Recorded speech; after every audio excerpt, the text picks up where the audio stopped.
Hello and welcome to the Astrology Forecast. My name is Sage, here as your eye into the sky, letting you know what the cosmic events are for the week, why they matter, and how you can use this information in your everyday life. So let me start by asking, how are we all feeling?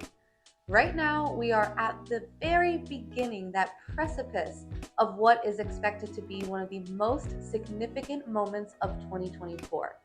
We just came off of a very calm, integrative, and potentially even maybe lucky week, as Venus, the sign of love and value, entered into her exalted sign of Pisces. This was excellent. We experienced a lot of love, a lot of surging of good emotions. And at the same time, I got a lot of you messaging me asking what in the world is in the air this week. And that is due to the fact that we are approaching a very chaotic astrological time. So make sure you stay tuned for the entire duration of this forecast. Even though we aren't exactly starting eclipse season this week, technically eclipse season does not start until next week, as we have the first eclipse starting on Monday the 25th, which is again 8 days from now. However, I am going to include at the end of this week's forecast a little bit of a sneak peek, especially because it's not uncommon to start feeling the effects of an eclipse usually about a week or so prior to when it actually happens. So make sure you're staying tuned till the end, as this is now a very important time to be listening and paying attention, because a lot of situations, a lot of cosmic energy is going to be unfolding for us, and it's better to be prepared than to feel scared, right? So a quick reminder, we are very much ending Pisces season. We are basically 2 days out when I'm recording this, so you might be listening to this, it might already be over, but we are really at the tail end of Pisces season. So if you or a loved one is a Pisces and you want to squeeze in that 50% off solar return reading, hopefully you're listening to this before the 19th. If you are somebody that got ahead of things and listened to this forecast, right when it was posted, amazing, I see you. And again, if not, no worries. If you are a Pisces though, you are still able to receive that 50% off discount for the solar reading, and also a 30% off discount of a birth chart reading. If you've never had a birth chart reading before, I do recommend that being the first place you start. If you're an Aries, we are starting Aries season this week. So yes, Aries, it's your time. It's your time to shine. I know you've been waiting to hear that. It is also going to be in effect 50% off for Aries. If you are interested in a solar return reading or a birth chart reading, both will be offered at a discount for Aries. So make sure you send the link below to an Aries. I will post it below. Hit that link if you want to book either a solar return chart reading or a birth chart reading. Depending on when you're listening to this, it will either be that same discount for Pisces sun signs, or if you're listening after the 19th, that will be in effect for all Aries. Last but not least, Utah. Come join us this summer. I will be teaching a multi-day workshop. If you've been wanting to learn more about reading your chart, if you've been interested in understanding the basics of astrology, knowing what the planets mean, what the signs mean, what the houses mean. I know a lot of you are curious to know more about these pie slivers in the chart. This summer is the most immersive, integrative experience imaginable. We will be gathering for 5 days in the dark sky zone of the Utah mountains to not only witness the stars, the planets in their full glory, but also learn about them in depth with your birth chart in hand, understanding how all of this affects you personally. It's going to be absolutely unbelievable. If you are interested in coming, the link is below. Click that link. You can find out more information and register if you're interested in coming.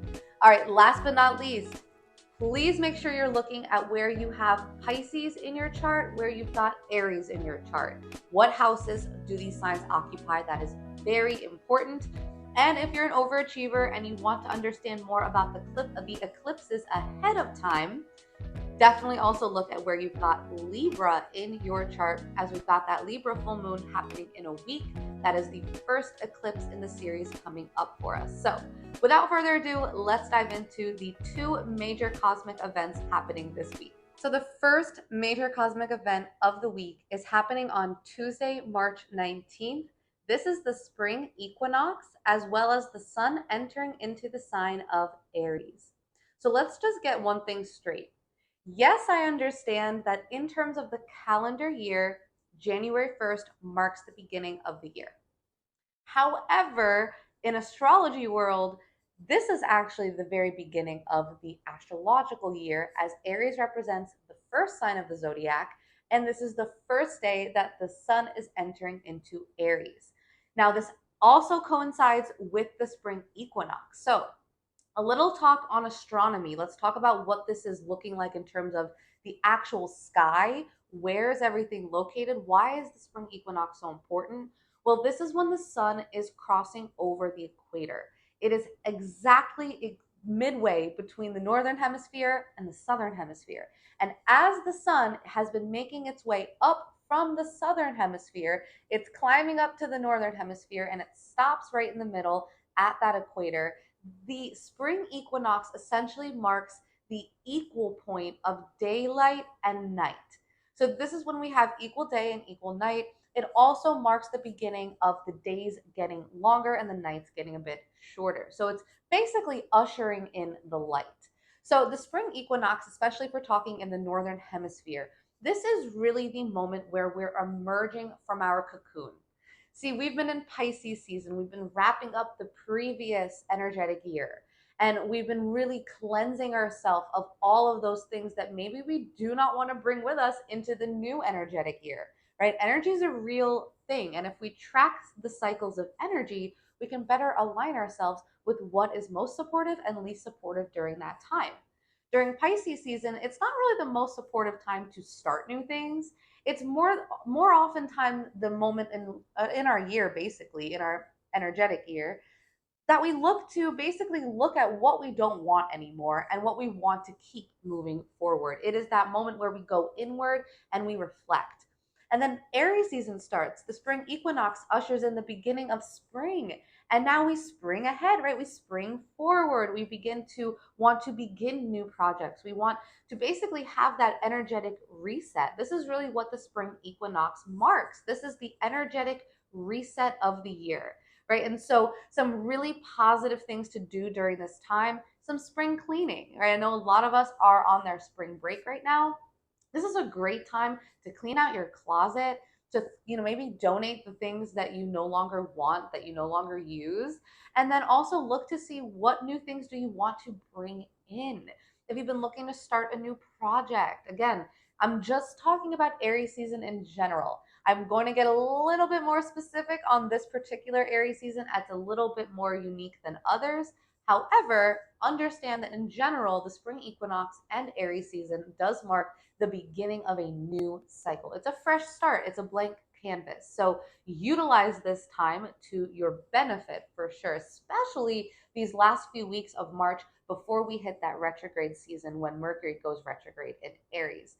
Now, the sun is also entering into Aries. So, of course, happy solar return to all of my Aries out there listening. Again, if you are an Aries looking to know what to expect for this upcoming 12-month cycle, you can book a solar return reading for 50% off, and we can dive into that together and really look on a personal level as to what you can expect. However, in general, the sun entering Aries does mean a number of things. Number one, the sun entering Aries is essentially the beginning of the new year. And so this really marks a time of pioneering forward. If you have your sun in Aries, there's some certain qualities to look at. Pioneering is one of them, right? And so looking at the more empowered side of the sun being in Aries. And again, before I even dive into the characteristics, I want to make special note as the sun moves through Aries, that area of your chart that's occupied by Aries, the house you have Aries, is getting a lot more illuminated during this time. So please make sure you look at what this is.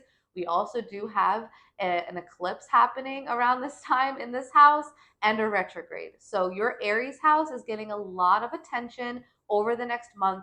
It is especially recommended to know what area of life this coincides with, okay? If you're not sure, just message me or book a reading and we can chat about that. Now, some qualities of the sun being in Aries. Positive qualities, right? Again, I'm talking to all my Aries babies, whether it's your sun, moon, or rising, or maybe just a very prominent part of your chart in some way, shape, or form. Listen to understand more about the Aries archetype in general. The empowered side of Aries, always want to start with the good stuff, right? The empowered side of Aries, this is cardinal fire, right? It's ruled by the planet Mars, the god of war, of action, of initiation. And it's represented by the ram, which again has these horns on its head, kind of looks like the symbol for Aries. And it goes head first into things, which is really symbolic of what Aries energy is all about. Aries literally rules over the head, right? So when we say that Aries likes to jump head first, we really mean it. So an empowered Aries is one that takes action first, that pioneers and leads the way for others to follow. This is certainly the sign that wants to take action. It's cardinal fire. It's the beginning of fire. This is the spark, the big bang, the explosion. It's hard to miss an Aries, especially if they're fully in their power. This is like the sun shining bright on a hot sunny day. In fact, the sun is actually known to be exalted in Aries, which simply means this is the sign that the sun does the best in. Special little bonus points if you're an Aries sun. Now, this is a really good quality of Aries, right? It gets your attention, it's fun. Aries is excitable. If you have Aries in your chart, or if you're an Aries, let's say that your sun is in Aries, you're an emotional alchemist. You're an energetic changer. You can take the energy and shift it to the way you want it to go, because this is what Aries represents. It's the first sign, right? It can take something out of nothing and make it into something. And so, yes, there's a lot of heat, there's a lot of passion here, there's a lot of excitement, and there's a lot of action that takes place when it comes to Aries. These are very movement oriented people, don't like sitting still for too long. Now, the disempowered side of Aries, and again, understand it's a sliding scale, right? We're never one thing or the other all the time. So it's not unlikely that if you've got Aries placements in your chart, again, maybe it is one of your more prominent ones, such as your big three, that what I'm about to describe does represent you in certain ways, and just what I previously described also represents you. So we're not going to put ourselves in a box here. However, the unempowered side of Aries is much more focused on getting things done now, which can result in impulsiveness, riskiness. Again, this is the fire starter. So this can be great for inspiration and initiating action, but it can also result in aggression, in chaos, in conflict, and in friction. As we know, we need friction, right? Two things rubbing together to create a spark of fire.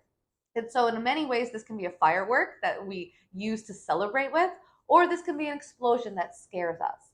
And so, this is the other side of Aries, is that this can be the hothead, right? Again, Aries rules the head, it's a fire sign. Where do you think we get the term hothead from? Astrology is everywhere. So, Aries is amazing for getting things moving in the right direction, but I emphasize the right direction because just as easily as fire can do amazing things like heat our houses and cook our food, it can also burn down our houses and burn us. And so be careful with Aries energy during this time, as it can burn us. It can be a bit dangerous. However, it can also be very inspirational and motivational. Now, during this time of Aries season, this particular 2024 Aries season, it is a bit chaotic.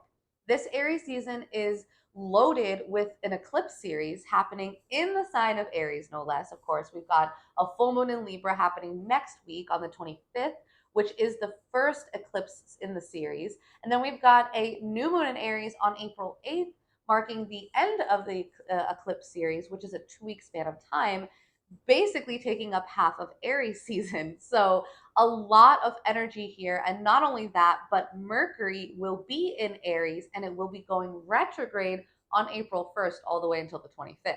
So kind of bleeds into Taurus season a little bit, but it is for the most part happening in the midst of Aries season, as Aries season lasts until April 19th.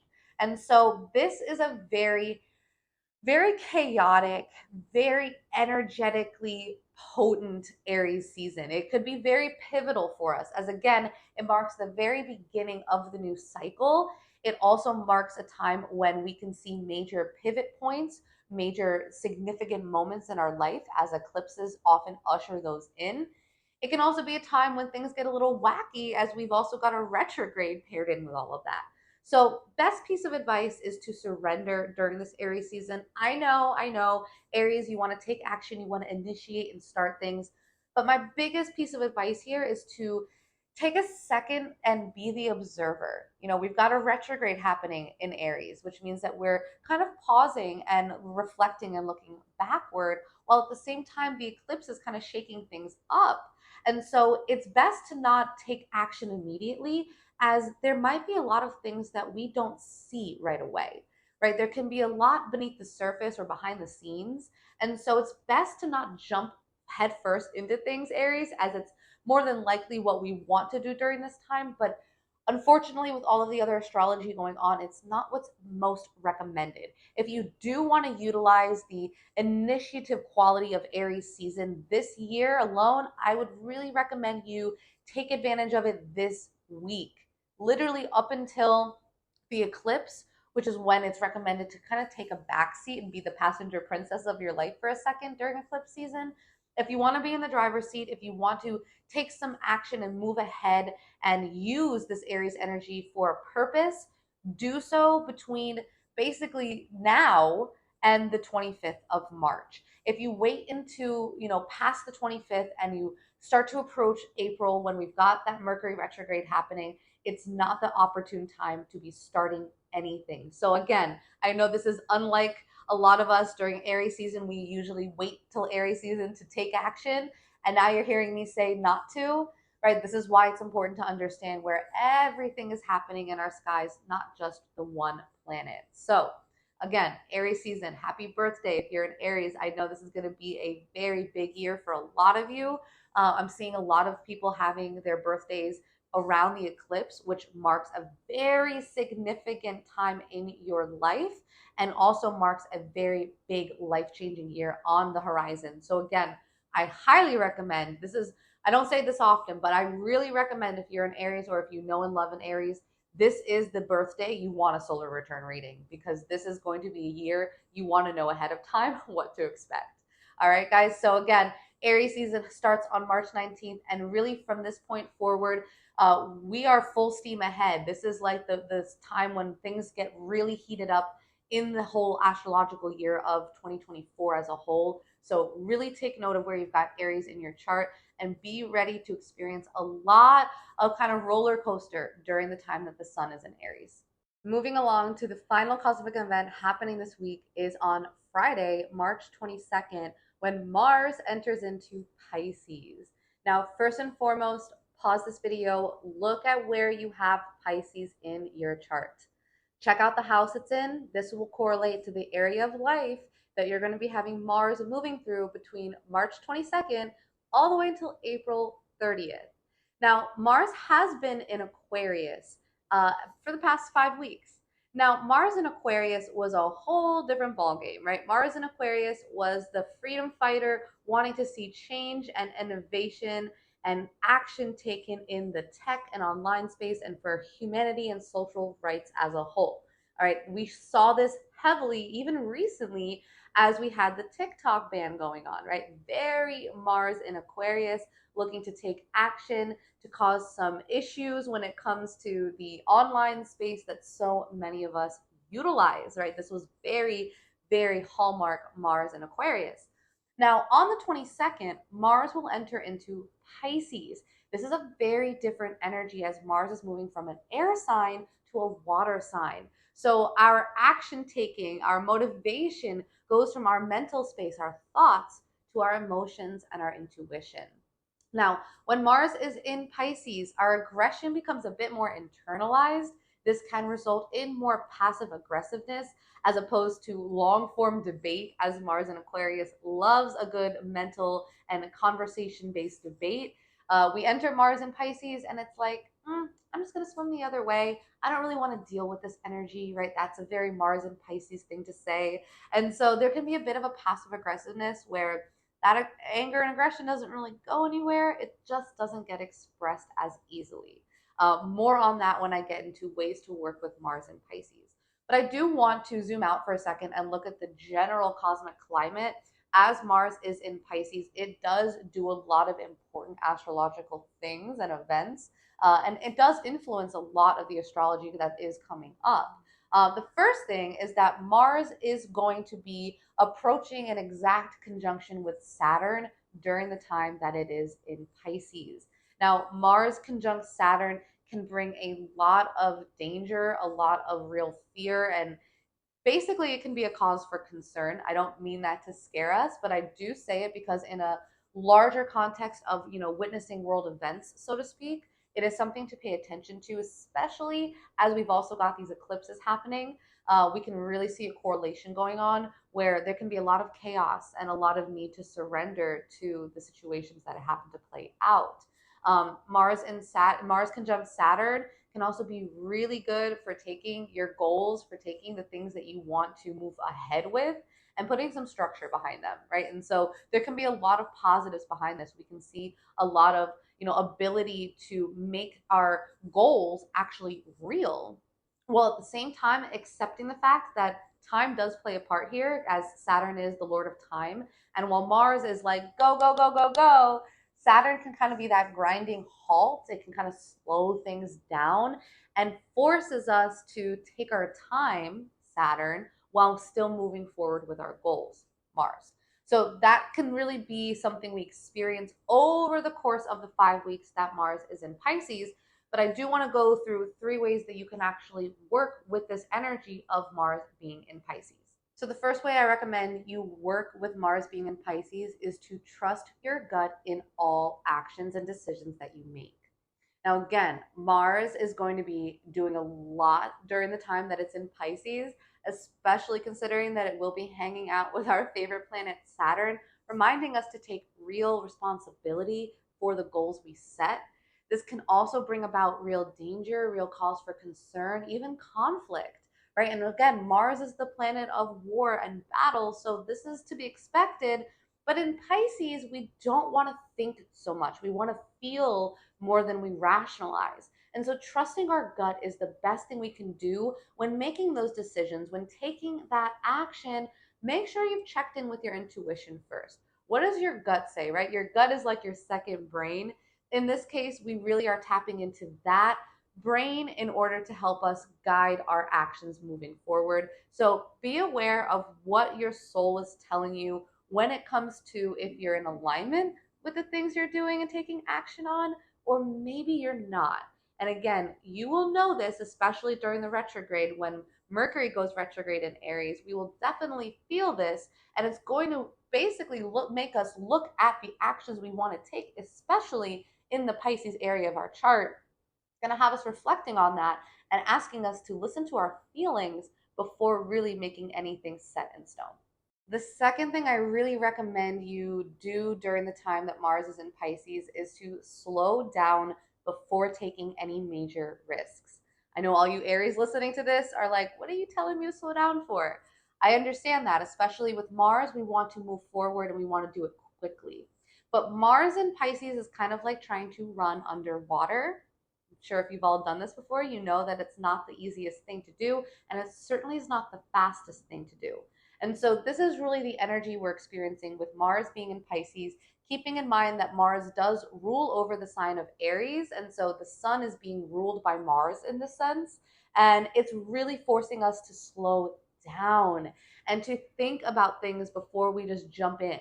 Again, Aries season is a time when a lot of us, we feel that adrenaline peak. This is why Aries rules the adrenal glands. And we want to take action. We want to be a little bit riskier, maybe even more impulsive than normal. This is the one Aries season you're probably going to hear us say, don't take major action. And if you do, please make sure that you're being flexible, that you're being adaptable. I say that because, again, when Mars is in Pisces, and again, during the midst of this Aries season and all of these eclipse energies happening, things can be very chaotic. Adding in unnecessary risk is really not recommended during this time. Again, Mars in Pisces asks us to feel things out first. And so really slow down. It's not to say that we can't take action, right? But it does ask us to assess all angles of a situation, and also consider that maybe the path that we're on is not necessarily the only path that we have available. So be a little bit flexible with your goals during this time. Slow down, and if you have to, readjust and maybe detour things a bit. You're still heading towards that ultimate destination, but understand that during this time, during this particularly unique Aries season, the path we take to getting to that destination might have to alter a few times. And that is okay, right? Mars is hanging out with Saturn during the majority of its time in Pisces. And so, Saturn is reminding us that there could be real things to pay attention to here. So take note of the realness of your goals. Again, Mars and Pisces, not so great with focusing on the real stuff since Pisces doesn't really care, but Saturn does care. And so we do get that added boost of realism that allows us to really formulate our goals and our actions effectively and cautiously, which is really most recommended during this very chaotic time. And lastly, find creative ways to express your emotions, i.e., your anger, right? Because again, Mars is the planet of our anger, of our aggression, of the way that we fight, basically. And in Pisces, our fight is happening underwater.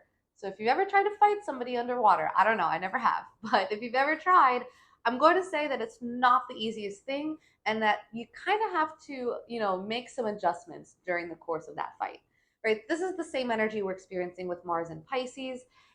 It's likely that we are going to still experience anger because who doesn't? It's a healthy emotion. But the way we express it, that's where the quality of that health can either go up or it can go down.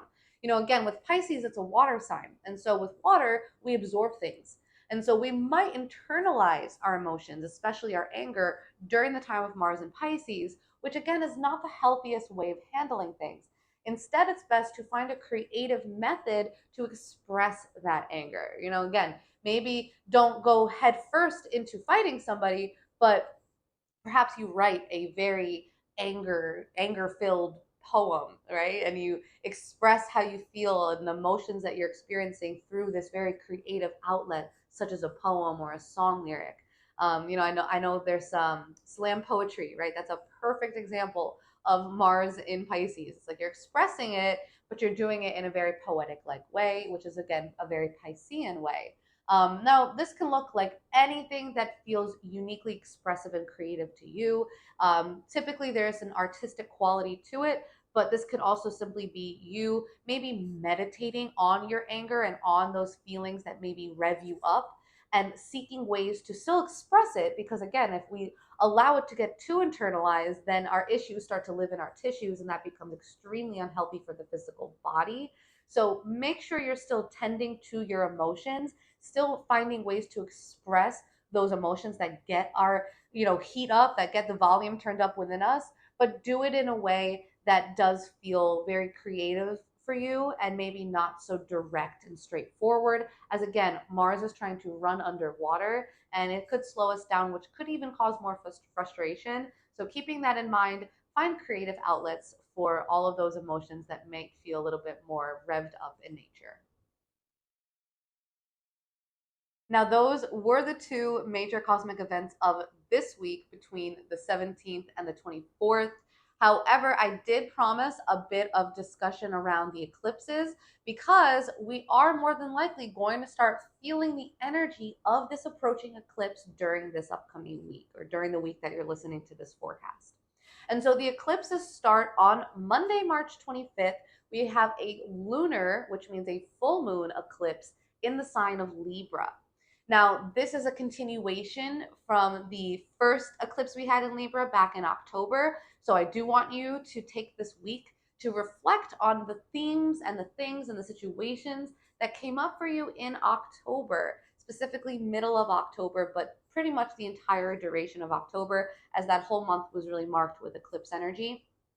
And then we have 2 weeks after the 25th, we've got the solar, which is the new moon eclipse in the sign of Aries on April 8th.